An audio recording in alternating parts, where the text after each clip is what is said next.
Hello everybody and welcome back to my channel once again.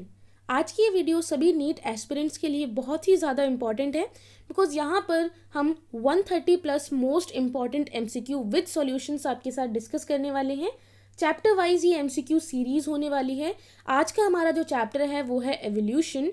NEET exam 2020 के लिए जितने भी इंपॉर्टेंट एमसीक्यू होंगे इस चैप्टर से, प्रीवियस ईयर हुए, करेंट सिचुएशन में हुए और हर एक टॉपिक से हर एक एमसीक्यू यहाँ पर हम कवर करने की कोशिश करेंगे। So guys total 130 plus questions हैं, 135 या 140 के आसपास क्वेश्चंस हैं।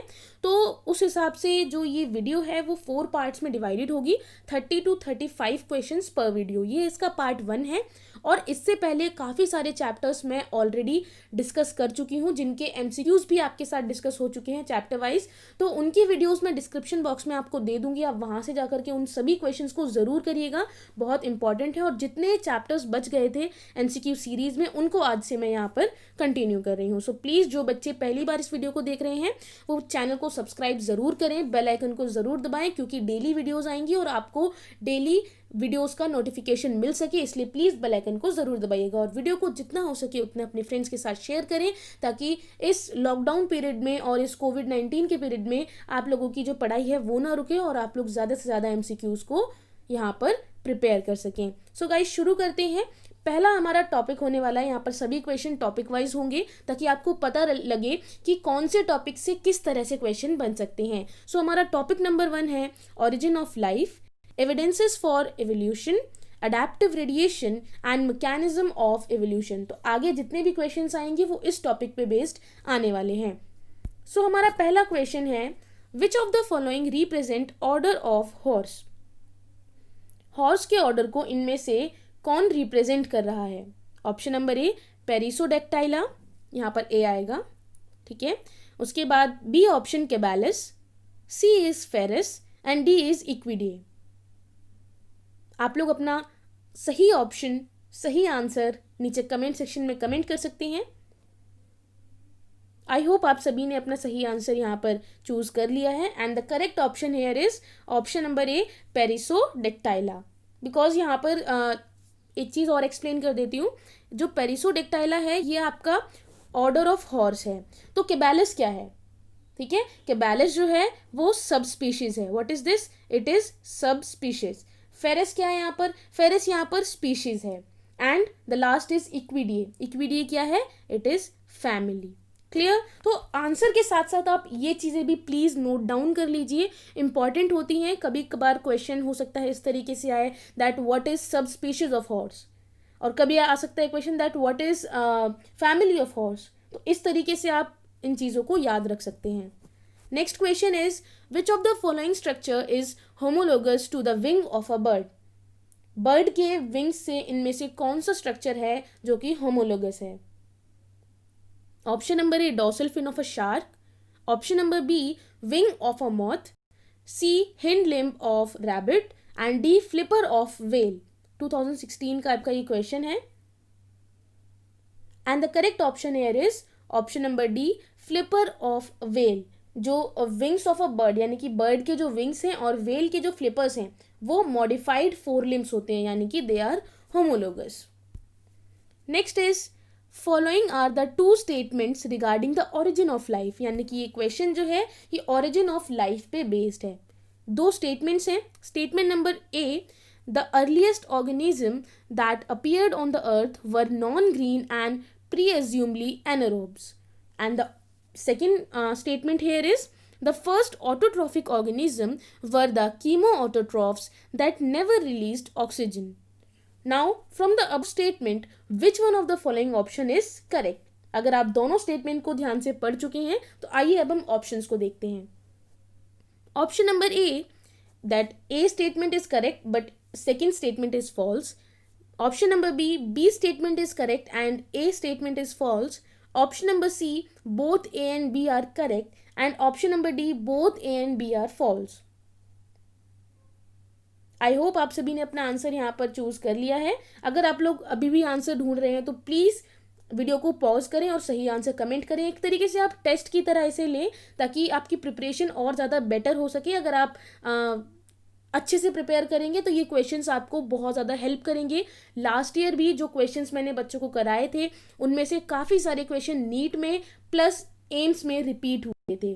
Okay, so the correct option here is option number C, both A and B are correct. दोनों ही स्टेटमेंट सही हैं बिकॉज अगर हम फर्स्ट ऑप्शन के हिसाब से देखें तो फर्स्ट ऑप्शन में यानी कि फर्स्ट जो आपकी स्टेटमेंट है उसके अकॉर्डिंग जो आपका पहले का एटमॉस्फेयर था वो रिड्यूसिंग एटमॉस्फेयर था, ठीक है, और क्लोरोफिल तो बाद में अपीयर हुआ, तो इसलिए कह सकते हैं नॉन ग्रीन उन्हें माना गया। उसके बाद सेकंड जो स्टेटमेंट है, सेकंड स्टेटमेंट यहाँ पर कह रही है that the first autotrophic organism were the chemo autotroph, जो कभी भी ऑक्सीजन रिलीज नहीं करते थे। तो कीमो ऑटोट्रॉफ्स जो हैं वो पहले ऑटोट्रॉफ ऑर्गेनिज्म हैं जो फोटोलाइसिस तो नहीं करते थे वाटर का, और उन्होंने कभी भी ऑक्सीजन रिलीज नहीं की। जब वाटर का फोटोलाइसिस ही नहीं होगा तो ऑक्सीजन कैसे रिलीज करेंगे, right?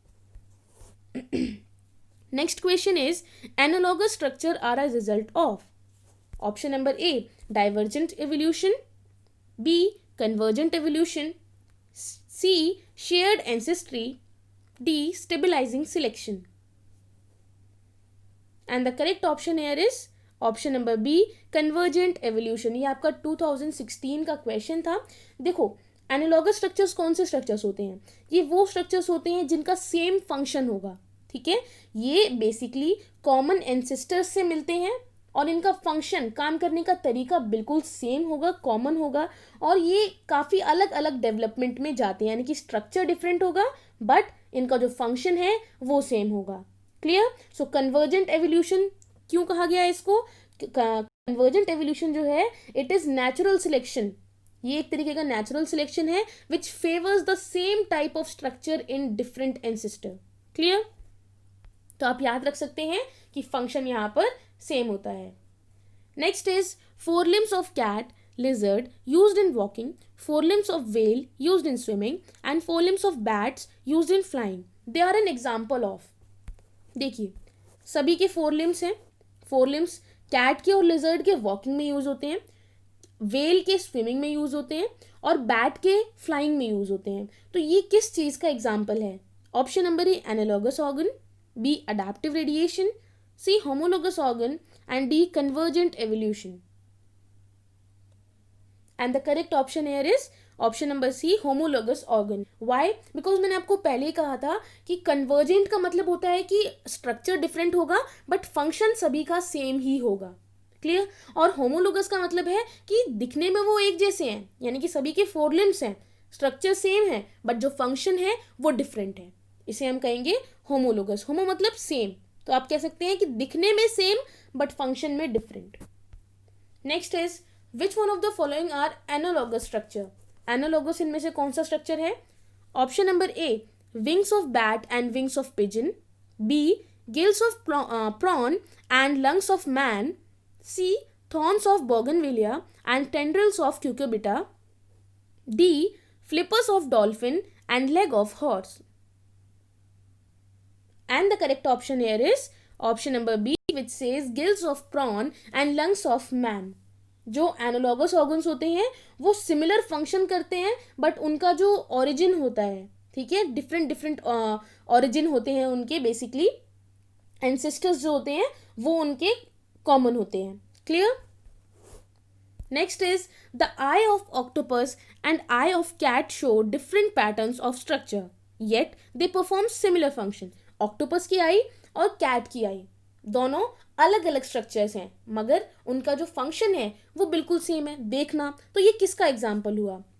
A option, homologous organ that have evolve to a divergent evolution, B, analogous organ that have evolve due to convergent evolution, C, analogous organ that have evolved due to divergent evolution, and D, homologous organ that have evolved due to convergent evolution. And the correct option here is option number B, analogous organ that have evolved due to convergent evolution. Clear? देखो, आई जो होती है octopus की और जो cat की आई होती है, दोनों का पैटर्न तो डिफरेंट है, स्ट्रक्चर का जो पैटर्न है वो डिफरेंट है बट वो काम सेम ही कर रहे हैं। जब वो काम सेम कर रहे हैं, सेम फंक्शन जब होता है तो हम कौन से ऑर्गन कहते हैं उन्हें? Analogous organ. और एनालॉगस ऑर्गन जो है वो किसकी वजह से इवॉल्व होते हैं? कन्वर्जेंट एवोल्यूशन की वजह से। ये हम ऑलरेडी एक क्वेश्चन में अभी डिस्कस कर चुके हैं। Next is the process by which organism with different evolutionary history evolve similar phenotypic adaptation in response to a common environmental challenge. अब इस चीज को हम क्या कहेंगे? ये एक प्रोसेस है, इस प्रोसेस को हम क्या कहेंगे? Option number A convergent evolution, B non random evolution, C adaptive radiation, या फिर D natural selection. And the correct option here is option number A convergent evolution. Clear? देखो जो विंग्स होते हैं basically they are classic example of convergent evolution.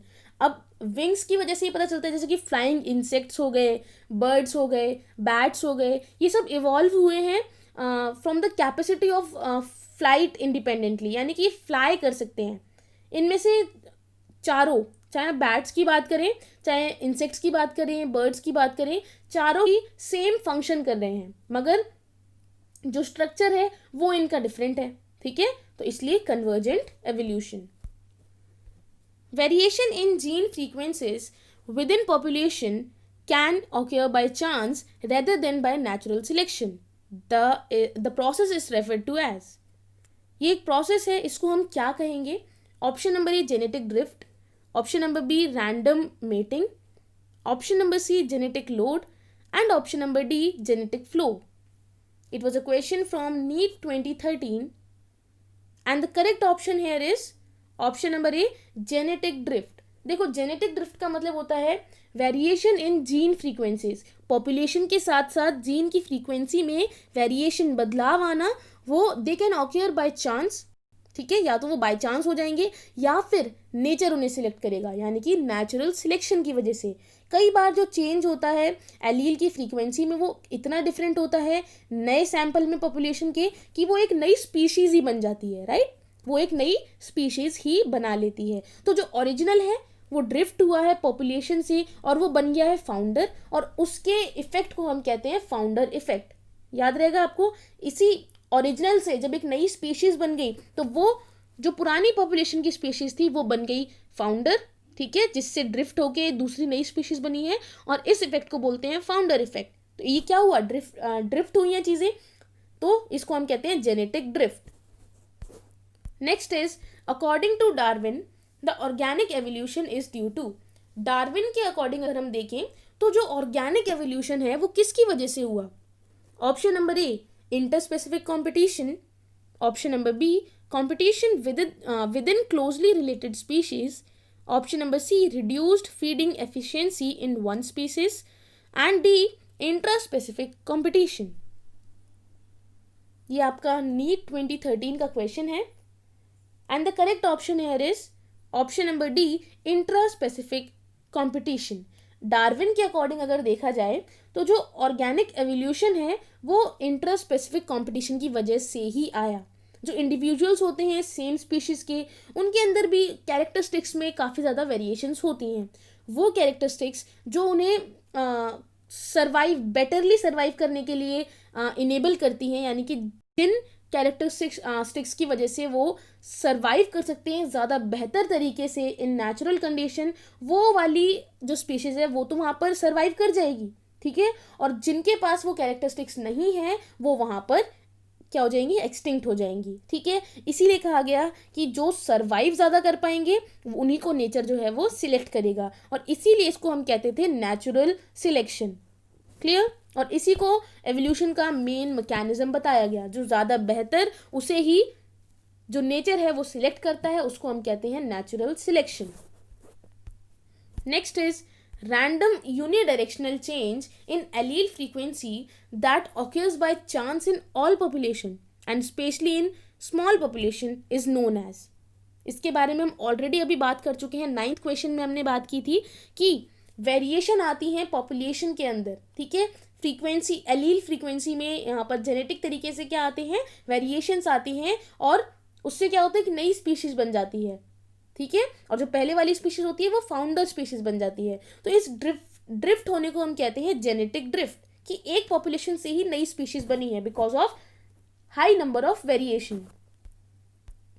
Next is the finch species of Galapagos Island are grouped according to their food sources. उन्हें उनके food sources के according group कर दिया गया था. Now which of the following is not a finch food? इनमें से कौन सा है जो कि finch food नहीं है? नीट 2013 का आपका ये क्वेश्चन है. And the options are option number A seeds, B carrion, C insect, D tree birds. And the correct option here is option number B carrion. देखो डार्विन ने जब ऑब्जर्व किया था तो उन्होंने डाइवर्सिटी देखी थी क्रिएचर्स की आइलैंड पे. ठीक है, उन्होंने रियलाइज किया कि काफ़ी सारी वेराइटीज़ के फिंचेस यहाँ पर मिल रहे हैं.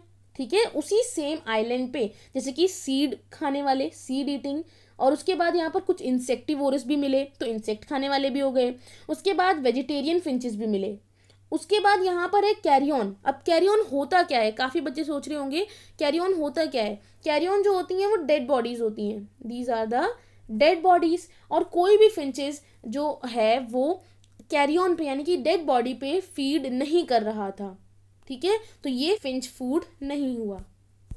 नेक्स्ट है evolution of different species in a given area starting from a point and spreading to the other geographical area is known as. एक evolution different species का किसी starting point से वो spread हो जाए एक दूसरे geographical area में, तो इस चीज़ को हम क्या कहते हैं, इस phenomena को हम क्या कहेंगे? नीट 2012 का ये क्वेश्चन है. आप लोग अपने सही आंसर नीचे कमेंट सेक्शन में कमेंट कर सकते हैं. आई होप आप लोग अब तक वही कर रहे हैं. अगर अब तक आपको आंसर नहीं पता है तो वीडियो को पॉज कर सकते हैं. तो चलिए आगे इसका आंसर पता करते हैं. The correct option here is option number A adaptive radiation. Basically वो प्रोसेस एवोल्यूशन का जिसके अंदर नई स्पीशीज मतलब अलग अलग स्पीशीज एक स्टार्टिंग पॉइंट से स्प्रेड होकर दूसरे जोग्राफिकल एरिया में चले जाएं, उसे हम कहते हैं अडैप्टिव रेडिएशन. मतलब उन्होंने अडैप्ट किया है उस जगह को. जैसे कि एग्जाम्पल है डार्विन की फिंचेस, ठीक है, ऑस्ट्रेलियन मार्सुपियल्स. ये सब क्या है? ये सब अडैप्टिव रेडिएशन के ही एग्जाम्पल्स हैं. आप लोग याद रखेंगे क्योंकि एग्जाम में भी आ सकता है क्वेश्चन कि ऑस्ट्रेलियन मार्सुपियल्स किसके एग्जाम्पल हैं, तो आपको याद रखना होगा अडैप्टिव रेडिएशन के. डार्विन के फिंचेस किसके एग्जाम्पल हैं? अडैप्टिव रेडिएशन के. ठीक है. Next is which one of the following options gives one correct example each of convergent evolution and divergent evolution. आपके सामने 4 ऑप्शंस हैं जिनके अंदर एग्जाम्पल्स लिखे हुए हैं कन्वर्जेंट एवोल्यूशन और डाइवर्जेंट एवोल्यूशन के, और आपको यहाँ पर सिलेक्ट करना है कौन सा वो ऑप्शन है जिसमें दोनों के एग्जाम्पल बिल्कुल सही लिखे हैं. And the correct option here is option number A which says eyes of octopus and mammals, and second is divergent evolution which is bones of forelimbs of vertebrates. Clear? तो ये एग्जाम्पल है divergent and evolution convergent evolution के. ठीक है. Next is the idea of mutation was brought forth by. जो mutation का idea था वो यहाँ पर कौन लेकर के आया? Option number A Gregor Mendel, जिन्होंने पाइजम सेटिवम पे यहाँ पर वर्क किया था. सेकेंड है ह्यूगो डी व्राइस, जिन्होंने इवनिंग प्राइम रोज पे वर्क किया था. थर्ड इज हार्डी वेनबर्ग, जिन्होंने एलील फ्रीक्वेंसी के बारे में बताया पॉपुलेशन के अंदर. एंड डी चार्ल्स डार्विन, जिन्होंने ऑब्जर्व किया था wide variety of organism during sea voyage. ये आपका 2012 यानी कि 2012 का आपका ये क्वेश्चन है. And the correct option here is बिल्कुल सही option number B Hugo de Vries. ठीक है. म्यूटेशन जो है वो basically it is the alteration of genetic material. ठीक है. ये फ्रीक्वेंटली कैसे होती है? जब डीएनए डुप्लीकेट करता है अपने आप को सेल डिवीजन के अंदर, और इस आइडिया को ह्यूगो डी व्राइस लेकर के आए थे. और जिस प्लांट पे उन्होंने वर्क किया था उसको हम कहते हैं इवनिंग प्राइम रोज. क्या कहते हैं? इवनिंग प्राइम रोज. और इसका जो साइंटिफिक नेम है वो बहुत ही थोड़ा अजीब सा है, तो आप लोग उसकी स्पेलिंग नोट कर सकते हैं. OENOTHERA, ओयोनोथ्रा. ठीक है. Next is LAMARCKIANA. ठीक है, लमाकियाना, ओनोथ्रा लमाकियाना, ये इसका नेम है साइंटिफिक, और वैसे इसको कहते हैं इवनिंग प्राइमरोज। तो इसको इस प्लांट के अंदर म्यूटेशन ऑब्जर्व की थी किसने? ह्यूगो डी व्राइज ने, ठीक है, क्योंकि यहाँ पर क्रोमोसोमल नंबर जो है वो वेरी कर रहे थे। Next question is Darwin's finches are a good example of. Darwin के जो फिंचेस हैं वो गुड एग्जाम्पल हैं किसका? Option number A industrial melanism, B connecting link, C adaptive radiation, या फिर डी कन्वर्जेंट एवोल्यूशन। 2010 का आपका ये क्वेश्चन है and the correct option here is option number C adaptive radiation. Darwin के जो फिंचेस हैं ऑलरेडी आपको मैंने बताया था अडैप्टिव रेडिएशन के एग्जाम्पल्स हैं। Next is peripatus is a connecting link between.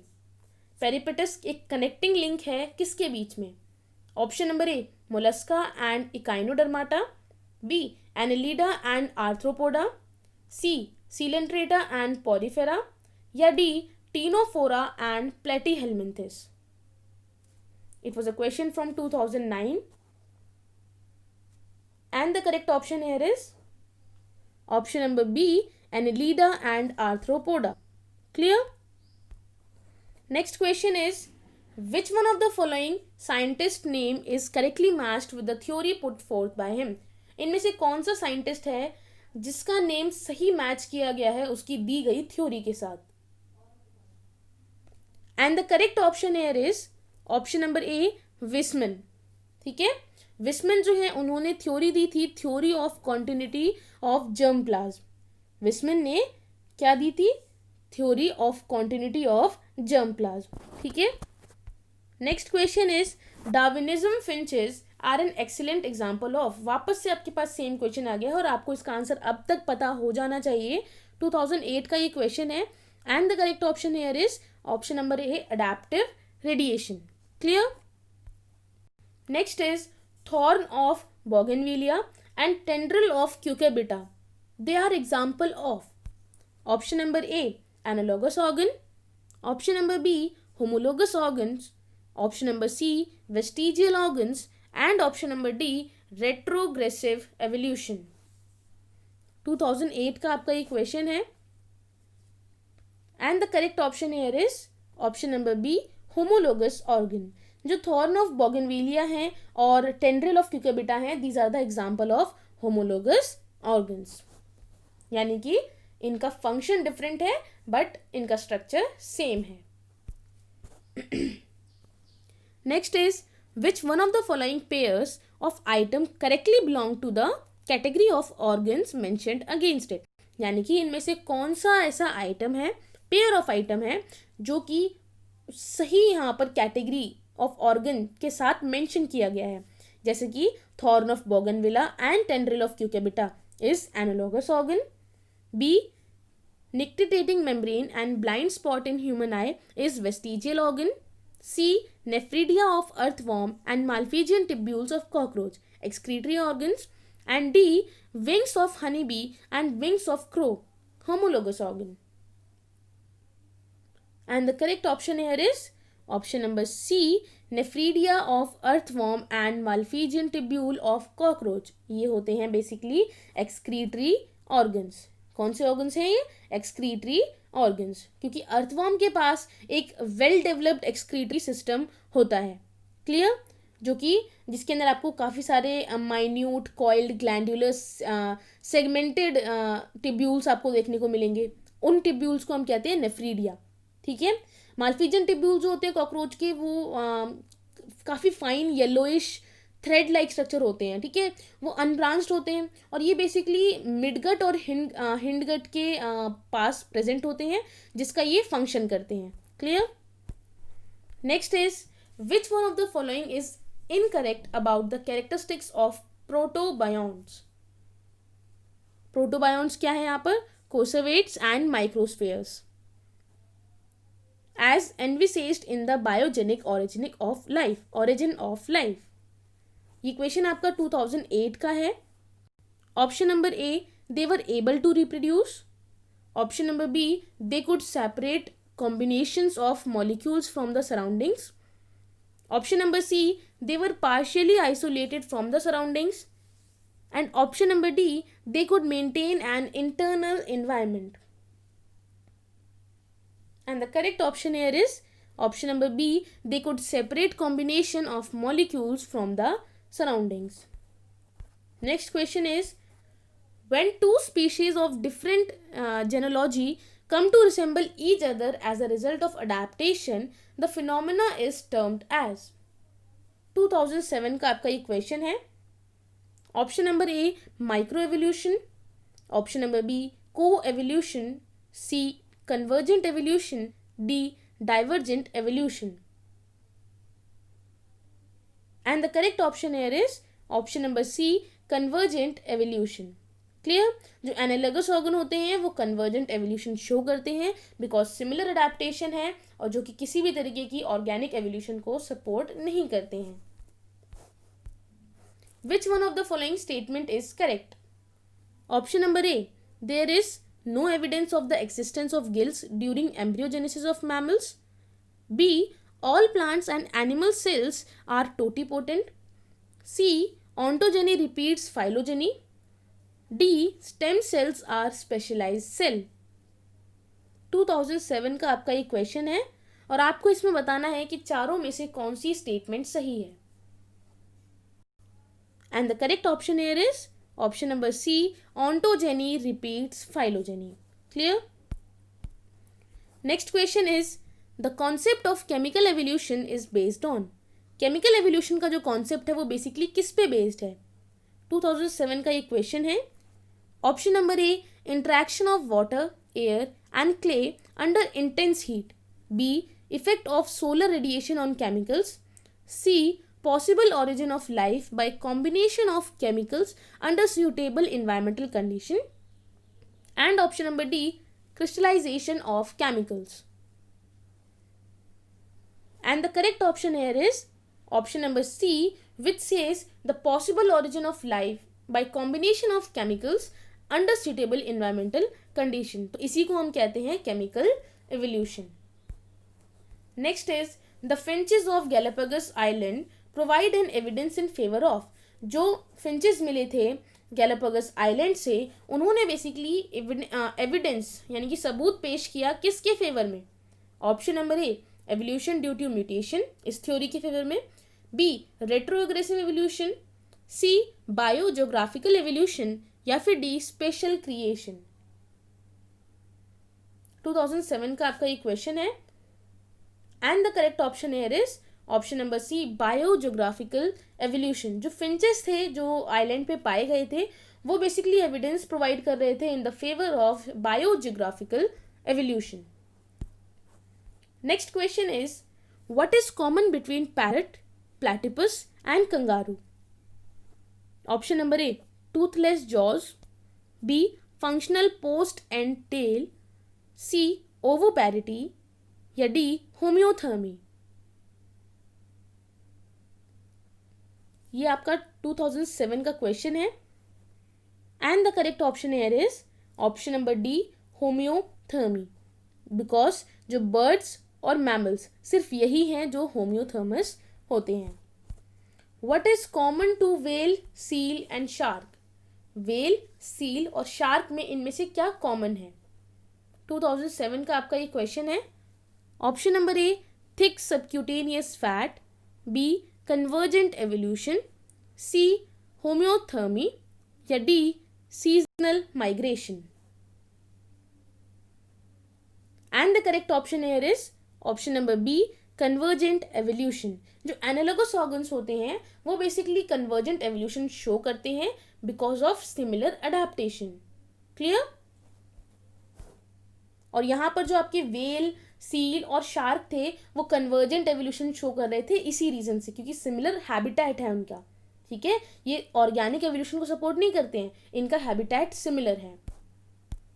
Next is industrial melanism as observed in peppered moth proves that. Peppered moth के अंदर अगर हम देखा जाए तो इंडस्ट्रियल मेलेनिज्म को ऑब्जर्व किया गया है. अब ये चीज़ क्या प्रूव करती है? Option number A the melanic form of the moth has no selective advantage over lighter form in industrial area. B. The lighter form moth has no selective advantage either in polluted industrial area or non-polluted area. C. Melanism is a pollution generated feature. या D. The true black melanic forms arise by a recurring random mutation. So the correct option here is option number D. The true black melanic forms arise by a recurring random mutation. Clear? Next and the last question is adaptive radiation refers to. Adaptive radiation का मतलब यहाँ पे किसको refer कर रही है वो 2007 का ये क्वेश्चन है. Option number A evolution of different species from a common ancestor. B migration of members of a species to different geographical areas. C. Power of adaptation in an individual to a variety of environments. And D.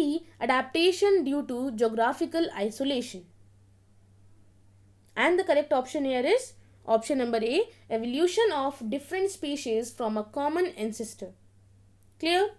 So guys यहाँ पर हमने total 30 questions cover कर लिए हैं. किसी भी question में कोई भी डाउट हो तो आप लोग कमेंट सेक्शन में कमेंट ज़रूर करें. मैं कमेंट ज़रूर पढ़ूंगी और आपके डाउट्स भी क्लियर ज़रूर करूंगी. उसके साथ साथ नीचे डिस्क्रिप्शन बॉक्स में मैं प्रीवियस हो चुके जो चैप्टर वाइज क्वेश्चंस हैं उनका यहाँ पर लिंक आपको प्रोवाइड करूँगी, तो आप उस लिंक को भी ज़रूर देखें क्योंकि वो क्वेश्चंस भी उतने ही ज़्यादा इंपॉर्टेंट है क्योंकि वो चैप्टर्स बहुत ज़्यादा इंपॉर्टेंट है. और आगे हम इसके बाद और पार्ट्स लेकर आएंगे एवोल्यूशन चैप्टर के, और इस तरीके से एक एक करके हम सारे चैप्टर्स को कवर कर लेंगे जिससे कि आपकी प्रिपरेशन नीट 2020 के लिए बहुत ही ज़्यादा अच्छी हो जाएगी. प्लस गाइज नीचे डिस्क्रिप्शन बॉक्स में मैं आपको मेरे इंस्टाग्राम अकाउंट का भी लिंक प्रोवाइड कर दूंगी जिस पे आप मुझसे क्वेश्चन पूछ सकते हैं. अगर आप वहाँ पे मुझे जाकर फॉलो करेंगे तो आपको जो भी दिक्कत होगी, जो भी आपको क्वेश्चन होगा, अगर यहाँ कमेंट में नहीं पूछ पाते हैं तो आप लोग वहाँ पर जाकर मुझसे पूछ सकते हैं. Okay guys, with that said thank you so much. मिलते हैं नेक्स्ट वीडियो के साथ.